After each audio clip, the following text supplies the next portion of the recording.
If you are partnered with a narcissistic person or a full-blown narcissist and you break up with them and you have children, you are likely to encounter what's called parental alienation.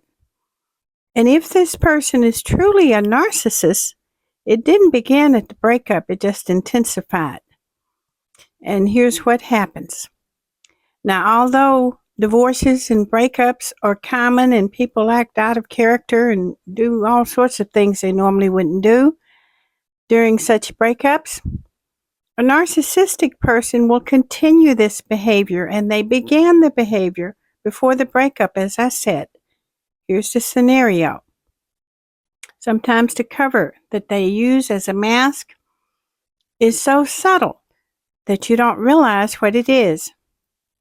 If you were in a long-term relationship, 10 or 15 years, that means you have children who are old enough when you break up to remember all the way back to their early childhoods with both parents in the home.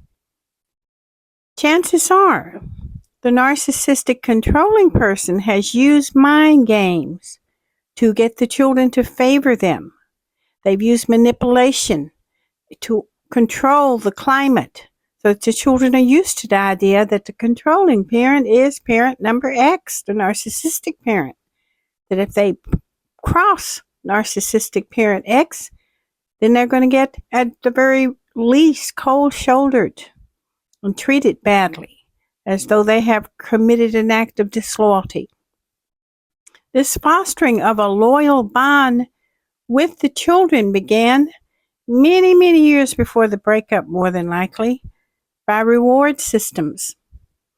For example, if one parent is absent, the other parent will treat the child to ice cream or whatever, and there will be remarks that are so subtle no one notices. Well, your mom's a pretty good cook, but, or you look good in that outfit, she finally did something right. These remarks set a mindset, an atmosphere of denigration within the mind of the child, that the mother or the father who is being denigrated is less than, less powerful than, and they will bond less to this person. So at the point of breakup, full-scale parental alienation occurs. With younger children, they don't stand a chance because these children are often intimidated into siding with the controlling parent. You like me better, right? Right? Even the tone and the look and the attitude can be intimidating to a small child. And if you ask the child what happened, there's nothing they can say. The average adult misses these things. So this indoctrination with the idea that one parent is better than the other in every way that has permeated the relationship for years comes into play during the court case. By the time you make it to court, the children have blamed you for the loss of the relationship, even if it wasn't your fault, because they've heard things like, if your mama or if your daddy hadn't done so-and-so, we wouldn't be in this fix. That is brainwashing. It's toxic and it's deliberate, and a child is defenseless against it, especially if they've heard it all of their lives. So alienation is child abuse because it is telling a lie to the child. It is bonding them to something that is harmful to them, the idea of a lie. And it's also teaching them to fall victim to abuse and to use abuse tactics within their relationships. So how do you break parental alienation? What can you do? If you're the innocent parent and you had no idea this was going on, and all of a sudden your children want nothing to do with you for no particular reason. Next. Thank you. Many years ago, it was discovered during the Stockholm, Sweden incident that brainwashing can occur really fast. If there's a lot at risk, there's intense danger, fear of something bad happening, fear of losing something, which is also something bad happening.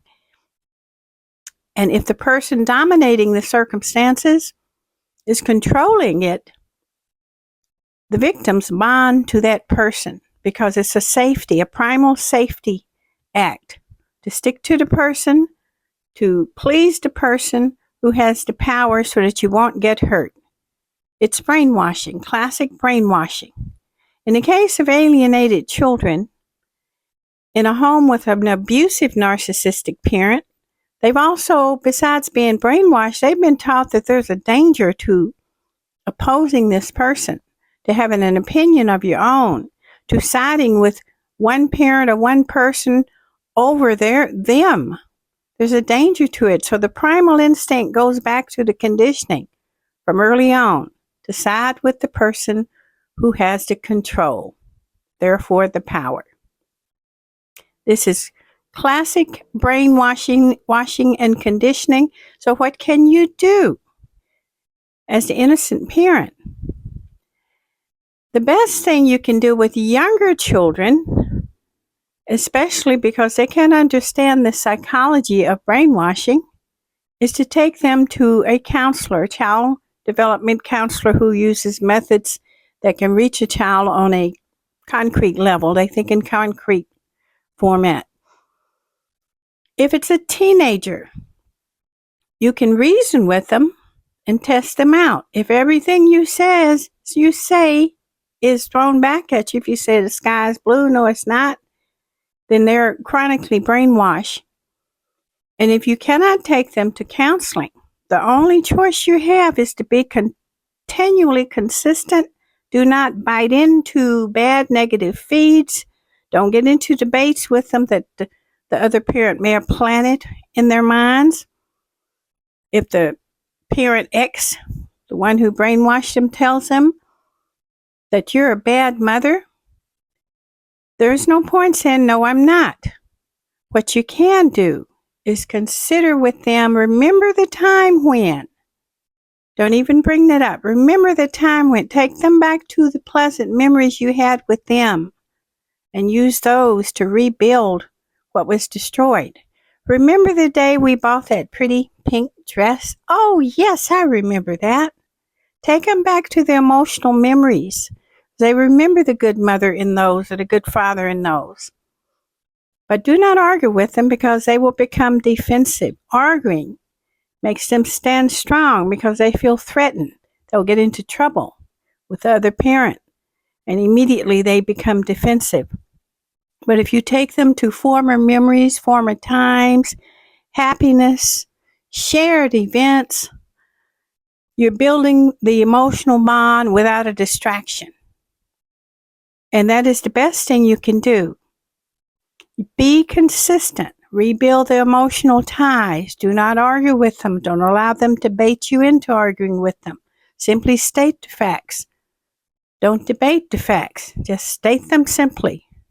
If they say you're a bad mother because you work all the time, ask them, why was I working all the time? And just let them own the answer. Do not try to control the answer. And in time, hopefully, they will come out from under this brainwashing pressure. And it is abuse. Thank you.